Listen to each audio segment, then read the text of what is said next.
An account of some strange disturbances in Ainger Street. Joseph Sheridan Le Fanu.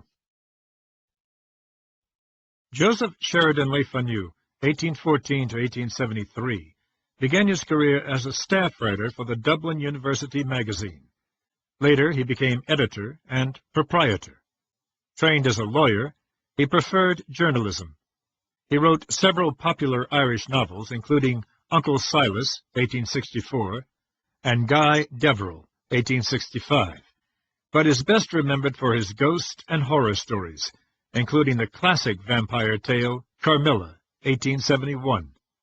This story, of a place that has bad vibes in modern parlance, is very much in the Gothic tradition, and it may well have been known to Bram Stoker, who wrote a similar tale in The Judge's House, 1891. The story first appeared in Dublin University magazine in 1851. Stoker himself attended the university from 1864 to 1870. It is not worth telling, this story of mine, at least not worth writing. Told indeed, as I have sometimes been called upon to tell it, to a circle of intelligent and eager faces, lighted up by a good after-dinner fire on a winter's evening, with a cold wind rising and wailing outside, and all snug and cosy within, it has gone off, though I say it who should not, indifferent well. But it is a venture to do as you would have me. Pen, ink, and paper are cold vehicles for the marvellous, and a reader decidedly a more critical animal than a listener. If, however, you can induce your friends to read it after nightfall, and when the fireside talk has run for a while on thrilling tales of shapeless terror, in short, if you will secure me the mollia tempora fandi, in other words, the time favourable for speaking, I will go to my work and say my say with better heart.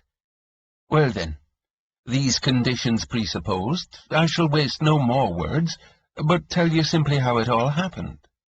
My cousin Tom Ludlow and I studied medicine together. I think he would have succeeded had he stuck to the profession, but he preferred the church, poor fellow, and died early, a sacrifice to contagion contracted in the noble discharge of his duties. For my present purpose, I say enough of his character when I mention that he was of a sedate but frank and cheerful nature, very exact in his observance of truth, and not by any means like myself, of an excitable or nervous temperament. My uncle Ludlow, Tom's father, while we were attending lectures, purchased 3 or 4 old houses in Ainger Street, one of which was unoccupied. He resided in the country, and Tom proposed that we should take up our abode in the untenanted house, so long as it should continue unlet. A move which would accomplish the double end of settling us nearer alike to our lecture rooms and to our amusements, and of relieving us from the weekly charge of rent for our lodgings. Our furniture was very scant, our whole equipage remarkably modest and primitive, and, in short, our arrangements pretty nearly as simple as those of a bivouac. Our new plan was, therefore, executed almost as soon as conceived. The front drawing-room was our sitting-room. I had the bedroom over it, and Tom the back bedroom on the same floor, which nothing could have induced me to occupy. The house, to begin with, was a very old one. It had been, I believe, newly fronted about 50 years before, but with this exception, it had nothing modern about it. The agent who bought it and looked into the titles for my uncle told me that it was sold, along with much other forfeited property, at Chichester House, I think in 1702, and had belonged to Sir Thomas Hackett, who was Lord Mayor of Dublin in James II's time. How old it was then, I can't say, but at all events it had seen years and changes enough to have contracted all that mysterious and saddened air, at once exciting and depressing, which belongs to most old mansions. There had been very little done in the way of modernizing details, and perhaps it was better so, for there was something queer and bygone in the very walls and ceilings, in the shape of doors and windows, in the odd diagonal sight of the chimney-pieces, in the beams and ponderous cornices, not to mention the singular solidity of all the woodwork, from the banisters to the window frames, which hopelessly defied disguise, and would have emphatically proclaimed their antiquity through any conceivable amount of modern finery and varnish. An effort had, indeed, been made to the extent of papering the drawing-rooms, but somehow the paper looked raw and out of keeping, and the old woman, who kept a little dirt-pie of a shop in the lane, and whose daughter, a girl of 52, was our solitary handmaid, coming in at sunrise and chastely receding again as soon as she had made all ready for tea in our state apartment.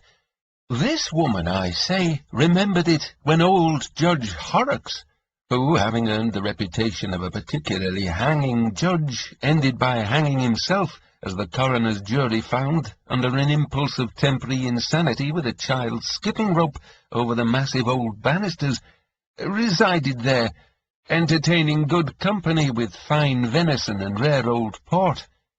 In those halcyon days, the drawing-rooms were hung with gilded leather, and, I dare say, cut a good figure, for they were really spacious rooms. The bedrooms were wainscoted, but the front one was not gloomy, and in it the cosiness of antiquity quite overcame its sombre associations. But the back bedroom, with its two queerly placed melancholy windows staring vacantly at the foot of the bed, and with the shadowy recess to be found in most old houses in Dublin, like a large ghostly closet, which, from congeniality of temperament, had amalgamated with the bed-chamber and dissolved the partition. At night-time, this alcove, as our maid was wont to call it, had, in my eyes, a specially sinister and suggestive character. Tom's distant and solitary candle glimmered vainly into its darkness. There it was always overlooking him, always itself impenetrable. But this was only part of the effect. The whole room was, I can't tell how, repulsive to me. There was, I suppose, in its proportions and features, a latent discord, a certain mysterious and indescribable relation, which jarred indistinctly upon some secret sense of the fitting and the safe, and raised indefinable suspicions and apprehensions of the imagination. On the whole, as I began by saying, nothing could have induced me to pass a night alone in it. I had never pretended to conceal from poor Tom my superstitious weakness, and he, on the other hand, most unaffectedly ridiculed my tremors. The sceptic was, however, destined to receive a lesson, as you shall hear. We had not been very long in occupation of our respective dormitories when I began to complain of uneasy nights and disturbed sleep. I was, I suppose, the more impatient under this annoyance, as I was usually a sound sleeper, and by no means prone to nightmares. It was now, however, my destiny, instead of enjoying my customary repose, every night to sup full of horrors. After a preliminary course of disagreeable and frightful dreams, my troubles took a definite form, and the same vision, without an appreciable variation in a single detail, visited me at least, on an average, every second night in the week. Now, this dream, nightmare, or infernal illusion, which you please, of which I was the miserable sport, was on this wise. I saw, or thought I saw, with the most abominable distinctness, although at the time, in profound darkness, every article of furniture and accidental arrangement of the chamber in which I lay. This, as you know, is incidental to ordinary nightmare. Well, while in this clairvoyant condition, which seemed but the lighting up of the theatre in which was to be exhibited the monotonous tableau of horror, which made my nights insupportable, my attention invariably became, I know not why, fixed upon the windows opposite the foot of my bed, and, uniformly with the same effect, a sense of dreadful anticipation always took slow but sure possession of me.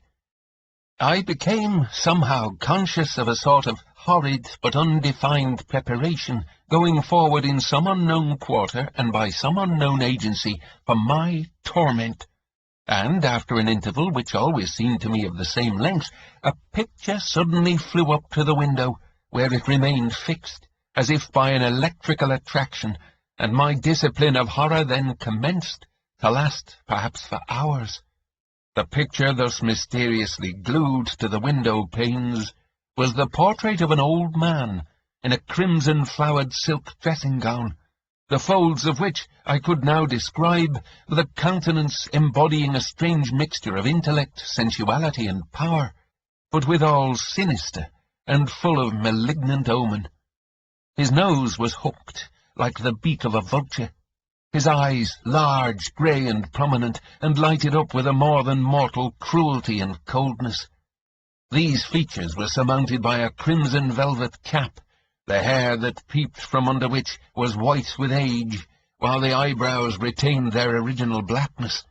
Well I remember every line, hue, and shadow of that stony countenance, and well I may. The gaze of this hellish visage was fixed upon me, and mine returned it with the inexplicable fascination of nightmare, for what appeared to me to be hours of agony. At last, the cock he crew, away then flew, the fiend who had enslaved me through the awful watches of the night, and harassed and nervous, I rose to the duties of the day. I can't say exactly why, but it may have been from the exquisite anguish and profound impressions of unearthly horror with which this strange phantasmagoria was associated, an insurmountable antipathy to describing the exact nature of my nightly troubles to my friend and comrade. Generally, however, I told him that I was haunted by abominable dreams, and, true to the imputed materialism of medicine, we put our heads together to dispel my horrors, not by exorcism, but by a tonic. I will do this tonic justice, and frankly admit that the accursed portrait began to intermit its visits under its influence. What of that? Was this singular apparition as full of character as of terror, therefore the creature of my fancy, or the invention of my poor stomach? Was it, in short, subjective, to borrow the technical slang of the day, and not the palpable aggression and intrusion of an external agent? That, good friend, as we will both admit, by no means follows. The evil spirit who enthralled my senses in the shape of that portrait may have been just as near me, just as energetic, just as malignant, though I saw him not. What means the whole moral code of revealed religion regarding the due keeping of our own bodies, soberness, temperance, etc.? Here is an obvious connection between the material and the invisible. The healthy tone of the system and its unimpaired energy may, for aught we can tell, guard us against influences which would otherwise render life itself terrific. The mesmerist and the electrobiologist will fail upon an average with 9 patients out of 10. So may the evil spirit. Special conditions of the corporeal system are indispensable to the production of certain spiritual phenomena. The operation succeeds sometimes, sometimes fails, that is all. I found afterwards that my would-be sceptical companion had his troubles too, but of these I knew nothing yet. One night, for a wonder, I was sleeping soundly, when I was roused by a step on the lobby outside my room, followed by the loud clang of what turned out to be a large brass candlestick, flung with all his force by poor Tom Ludlow over the banisters, and rattling with a rebound down the second flight of stairs, and almost concurrently with this, Tom burst open my door and bounced into my room backwards in a state of extraordinary agitation. I had jumped out of bed and clutched him by the arm before I had any distinct idea of my own whereabouts. There we were, in our shirts, standing before the open door, staring through the great old banister opposite, at the lobby window, through which the sickly light of a clouded moon was gleaming. "What's the matter, Tom? What's the matter with you? What the devil's the matter with you, Tom?" I demanded, shaking him with nervous impatience. He took a long breath before he answered me, and then it was not very coherently. "It's nothing, nothing at all. Did I speak? What did I say? Where's the candle, Richard? It's dark. I had a candle. Yes, dark enough, I said. But what's the matter? What is it? Why don't you speak, Tom? Have you lost your wits? What is the matter? The matter? Oh, it is all over. It must have been a dream. Nothing at all but a dream. Don't you think so? It could not be anything more than a dream. Of course, said I, feeling uncommonly nervous. It was a dream. I thought, he said, there was a man in my room, and I jumped out of bed, and where's the candle? In your room, most likely, I said. Shall I go and bring it? No. Stay here. Don't go. It's no matter. Don't, I tell you. It was all a dream. Bolt the door, Dick. I'll stay here with you. I feel nervous. So, Dick, like a good fellow, light your candle and open the window. I am in a shocking state. I did as he asked me, and robing himself like Granuaile in one of my blankets, he seated himself close beside my bed. Everybody knows how contagious is fear of all sorts, but more especially that particular kind of fear under which poor Tom was at that moment labouring. I would not have heard, nor, I believe, would he have recapitulated just at that moment, for half the world, the details of the hideous vision which had so unmanned him. "Don't mind telling me anything about your nonsensical dream, Tom," said I, affecting contempt, really in a panic. "Let us talk about something else. But it is quite plain that this dirty old house disagrees with us both, and hang me if I stay here any longer, to be pestered with indigestion and bad nights. So we may as well look out for lodgings, don't you think so, at once?" Tom agreed, and after an interval said, "I have been thinking, Richard, that it is a long time since I saw my father, and I have made up my mind to go down tomorrow and return in a day or two, and you can take rooms for us in the meantime." I fancied that this resolution, obviously the result of the vision which had so profoundly scared him, would probably vanish next morning with the damp and shadows of night. But I was mistaken. Off went Tom at peep of day to the country, having agreed that so soon as I had secured suitable lodgings, I was to recall him by letter from his visit to my Uncle Ludlow.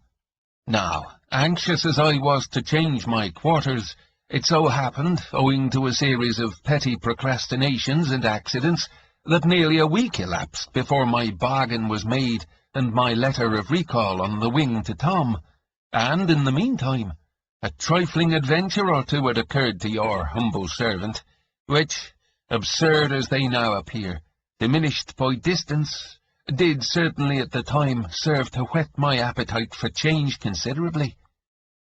A night or two after the departure of my comrade, I was sitting by my bedroom fire, the door locked, and the ingredients of a tumbler of hot whisky punch upon the crazy spider table, for, as the best mode of keeping the black spirits and white, blue spirits and grey, with which I was environed, at bay, I had adopted the practice recommended by the wisdom of my ancestors, and kept my spirits up by pouring spirits down.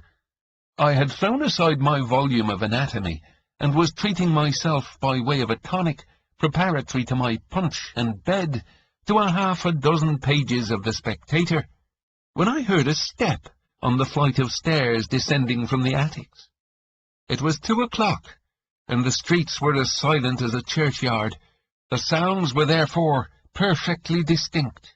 There was a slow, heavy tread, characterized by the emphasis and deliberation of age, descending by the narrow staircase from above, and what made the sound more singular, it was plain that the feet which produced it were perfectly bare, measuring the descent with something between a pound and a flop, very ugly to hear. I knew quite well that my attendant had gone away many hours before, and that nobody but myself had any business in the house. It was quite plain also that the person who was coming downstairs had no intention whatever of concealing his movements, but, on the contrary, appeared disposed to make even more noise, and proceed more deliberately than was at all necessary. When the step reached the foot of the stairs outside my room, it seemed to stop, and I expected every moment to see my door open spontaneously, and give admission to the original of my detested portrait. I was, however, relieved in a few seconds by hearing the descent renewed just in the same manner upon the staircase leading down to the drawing-rooms, and thence, after another pause, down the next flight, and so on to the hall, whence I heard no more. Now, by the time the sound had ceased, I was wound up, as they say, to a very unpleasant pitch of excitement. I listened, but there was not a stir. I screwed up my courage to a decisive experiment, opened my door, and in a stentorian voice bawled over the banisters, "Who's there?" There was no answer, but the ringing of my own voice through the empty old house. No renewal of the movement, nothing, in short, to give my unpleasant sensations a definite direction. There is, I think, something most disagreeably disenchanting in the sound of one's own voice, under such circumstances, exerted in solitude and in vain. It redoubled my sense of isolation, and my misgivings increased on perceiving that the door, which I certainly thought I had left open, was closed behind me. In a vague alarm, lest my retreat should be cut off, I got again into my room as quickly as I could, where I remained in a state of imaginary blockade, and very uncomfortable indeed till morning. Next night brought no return of my bare-footed fellow-lodger, but the night following, being in my bed, and in the dark, somewhere, I suppose, about the same hour as before, I distinctly heard the old fellow again descending from the garrets. This time I had had my punch, and the morale of the garrison was consequently excellent. I jumped out of bed, clutched the poker as I passed the expiring fire, and in a moment was upon the lobby. The sound had ceased by this time. The dark and chill were discouraging, and, guess my horror, when I saw, or thought I saw, a black monster, whether in the shape of a man or a bear I could not say, standing with its back to the wall on the lobby, facing me, with a pair of great greenish eyes shining dimly out. Now, I must be frank, and confess that the cupboard which displayed our plates and cups stood just there, though at the moment I did not recollect it. At the same time I must honestly say that, making every allowance for an excited imagination, I never could satisfy myself that I was made the dupe of my own fancy in this matter. For this apparition, after one or two shiftings of shape, as if in the act of incipient transformation, began, as it seemed on second thoughts, to advance upon me in its original form. From an instinct of terror rather than of courage, I hurled the poker with all my force at its head, and to the music of a horrid crash, made my way into my room and double-locked the door. Then, in a minute more, I heard the horrid bare feet walk down the stairs, till the sound ceased in the hall, as on the former occasion. If the apparition of the night before was an ocular delusion of my fancy, sporting with the dark outlines of our cupboard, and if its horrid eyes were nothing but a pair of inverted teacups, I had, at all events, the satisfaction of having launched the poker with admirable effect, and, in true fancy phrase, knocked its two daylights into one, as the commingled fragments of my tea-service testified. I did my best to gather comfort and courage from these evidences, but it would not do. And then what could I say of those horrid bare feet, and the regular tramp, tramp, tramp, which measured the distance of the entire staircase through the solitude of my haunted dwelling, and at an hour when no good influence was stirring? Confound it! The whole affair was abominable. I was out of spirits, and dreaded the approach of night. It came, ushered ominously in with a thunderstorm and dull torrents of depressing rain.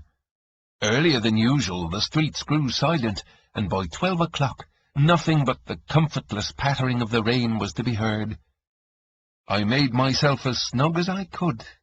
I lighted 2 candles instead of 1. I forswore bed, and held myself in readiness for a sally, candle in hand. For coute qui coute, I was resolved to see the being, if visible at all, who troubled the nightly stillness of my mansion. I was fidgety and nervous, and tried in vain to interest myself with my books. I walked up and down my room, whistling in turn martial and hilarious music, and listening ever and anon for the dreaded noise. I sat down and stared at the square label on the solemn and reserved-looking black bottle, until Flanagan & Co.'s best old malt whisky grew into a sort of subdued accompaniment to all the fantastic and horrible speculations which chased one another through my brain. Silence, meanwhile, grew more silent, and darkness darker. I listened in vain for the rumble of a vehicle, or the dull clamour of a distant row. But there was nothing but the sound of a rising wind, which had succeeded the thunderstorm that had travelled over the Dublin mountains quite out of hearing. In the middle of this great city, I began to feel myself alone with nature, and heaven knows what beside. My courage was ebbing. Punch, however, which makes beasts of so many, made a man of me again, just in time to hear with tolerable nerve and firmness the lumpy, flabby, naked feet deliberately descending the stairs again. I took a candle, not without a tremor. As I crossed the floor I tried to extemporize a prayer, but stopped short to listen, and never finished it. The steps continued. I confess I hesitated for some seconds at the door before I took heart of grace and opened it. When I peeped out, the lobby was perfectly empty. There was no monster standing on the staircase, and as the detested sound ceased, I was reassured enough to venture forward nearly to the banisters. Horror of horrors! Within a stair or two beneath the spot where I stood, the unearthly tread smote the floor. My eye caught something in motion. It was about the size of Goliath's foot. It was grey, heavy, and flapped with a dead weight from one step to another. As I am alive, it was the most monstrous grey rat I ever beheld or imagined. Shakespeare says, "Some men there are cannot abide a gaping pig, and some that are mad if they behold a cat." I went well nigh out of my wits when I beheld this rat, for, laugh at me as you may, it fixed upon me, I thought, a perfectly human expression of malice, and as it shuffled about and looked up into my face almost from between my feet, I saw, I could swear it, I felt it then and know it now, the infernal gaze and the accursed countenance of my old friend in the portrait, transfused into the visage of the bloated vermin before me. I bounced into my room again with a feeling of loathing and horror I cannot describe, and locked and bolted my door as if a lion had been at the other side. Damn him or it! Curse the portrait and its original!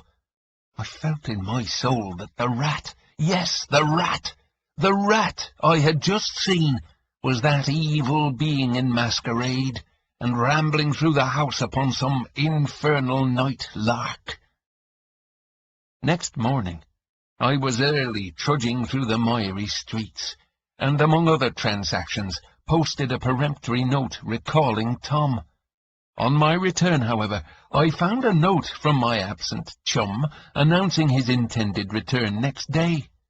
I was doubly rejoiced at this, because I had succeeded in getting rooms, and because the change of scene and return of my comrade were rendered specially pleasant by the last night's half-ridiculous, half-horrible adventure.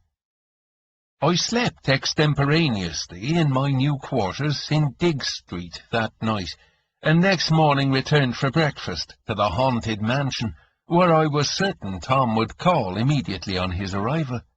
I was quite right. He came, and almost his first question referred to the primary object of our change of residence. "Thank God," he said with genuine fervour, on hearing that all was arranged. "On your account I am delighted, as to myself, I assure you that no earthly consideration could have induced me ever again to pass a night in this disastrous old house." "Confound the house!" I ejaculated, with a genuine mixture of fear and detestation. We have not had a pleasant hour since we came to live here." And so I went on, and related incidentally my adventure with the plethoric old rat. "Well, if that were all," said my cousin, affecting to make light of the matter, "I don't think I should have minded it very much." "Aye, but it's countenance, my dear Tom," urged I. "If you had seen that, you would have felt it might be